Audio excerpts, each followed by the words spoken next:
Hi everyone, Gianni Di Poce here with you for TheoTRADE, and today is Tuesday, February 3rd, 2026. We are seeing some real bearish pressures creep into the tape here today. There was a lot of panic over the weekend following the collapse in cryptocurrency prices, and it led to a bunch of market participants dumping their longs in stocks at the open on Monday. Well, they got squeezed yesterday, but we are right back lower again today. As you can see here, the S&P 500 futures erasing all of yesterday's gains, and in many ways confirming a lot of the warning signals that I've been discussing as of late. Largely the lack of outperformance by the tech sector, the failure of the NASDAQ 100 futures to hit a new all-time high going back to late October. And not to mention, there was a point last week before the Fed meeting where technology was outperforming, but after Fed Chair Powell's press conference, the market did not like what he had to say, and perhaps this is the market's way of saying, like, hey, we need lower rates because we've already taken out that low from January 20th in the tech ETF here, XLK down almost 3% on the day. This is a real tech rout that we're seeing right now, and the biggest carnage is actually coming from the software space. Software down over 5% on the day. This is an absolute bloodbath in this sector. A lot of individual names getting hit really hard. You can see we're back down to levels not seen since April of last year. That's a huge retracement of all of the gains in 2025, and Microsoft, one of the biggest culprits in that space, had a really negative reaction following its earnings. We've almost filled that earnings gap up from April of 2025. So not much more to go. You've got about 10, $15 lower and you will have filled that gap. So some issues with Microsoft. You take a look at the overall Magnificent Seven facing some headwinds here today. That being said, I do think still that we are shaping up for the biggest and best buying opportunity of 2026. So even though I have some defensive positions on right now, I am looking for some downside. I'm positioned for it in stocks. The real dollar signs that I have in my eyes are coming from the long side, because I think that once we shake all of the longs out, once we get people more fearful versus more greedy in this tape, we will have some tremendous long opportunities. It might take a few weeks, maybe even a month or two, but this is looking to be a really exciting development that is going to be setting us up for much higher stock prices in time. So Tesla, I still like Tesla, might have a little bit more downside to go here.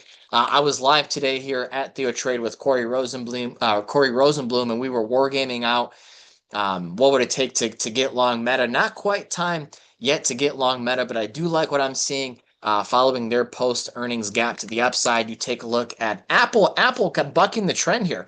This was one of my favorite Mag 7 names as of late. So I'm glad to see this one doing well. And there's a chance that Apple has already bottomed and, may pull back a little bit if you see some continued weakness at the index level. But there's a good chance that I think that this has bottomed. But the weakness in tech is also spilling over into the semiconductor space. So between the NASDAQ leading to the downside, the S&P down hard, the tech sector getting smoked, semiconductors down hard as well. This is very much a risk-off signal from the market. And you're seeing leadership and outperformance from sectors like energy, consumer staples are up very nicely, and utilities are even up. So this is not bullish. This is the type of price action that you see in a market that is going into a correction. But I want to be very clear.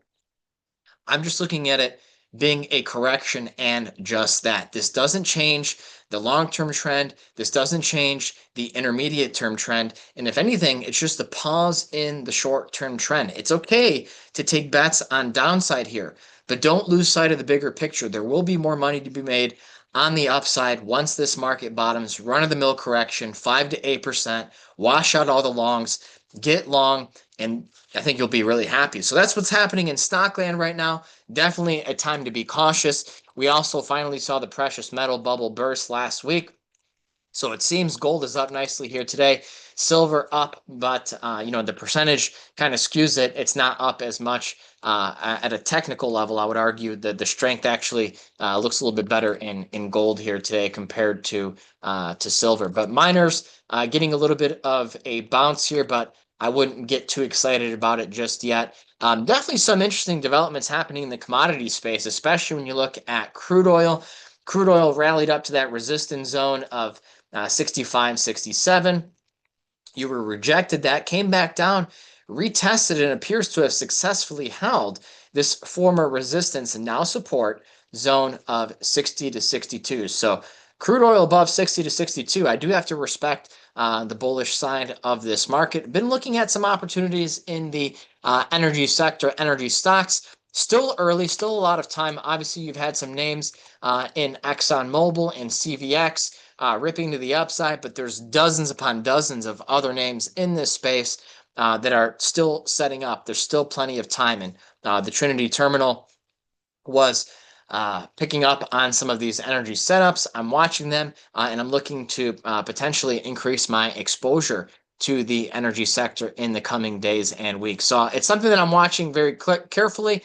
But if you're not exposed to the energy space yet, don't rush.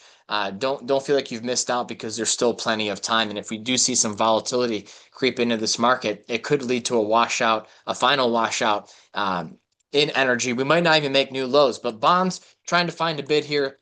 This is actually pretty normal and lines up with the idea of a flight to safety playing out. Today is very cautious, guys, and you would be wise to heed the warnings. The dollar also seeing some strength against the yen, kind of flat against the euro, down slightly, but not much happening in that space. And of course, let's take a look here at cryptocurrencies.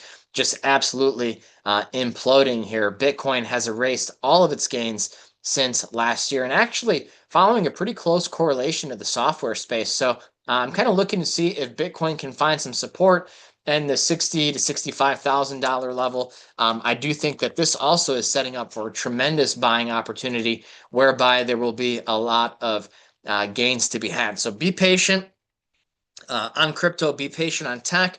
And once this market bottoms, it's going to be another great tech reset environment where a lot of money can be made to the upside. So I have a lot of cash, depending on the account. I'm sitting from anywhere between 70% to even like 95% cash. I'm just waiting this out. Got a little bit of downside hedges, looking at some opportunities in the energy space. But I'm going to be very clear here. This is a risk-off environment. I think you'll be punished for taking risks on the bull side. And we're just looking for a reset from a cyclical standpoint, from a sentiment standpoint. And then once there's enough fear in the market, we'll be looking to step back in on the bullish side. The trend is still up. The fundamentals are still good, and nothing's really changed. This is just a run-of-the-mill, typical drawdown that stocks tend to experience from time to time. So that's what I have for today. Everyone, thank you so much for tuning in, and I hope to see you in the TheoTRADE chat room. Till next time.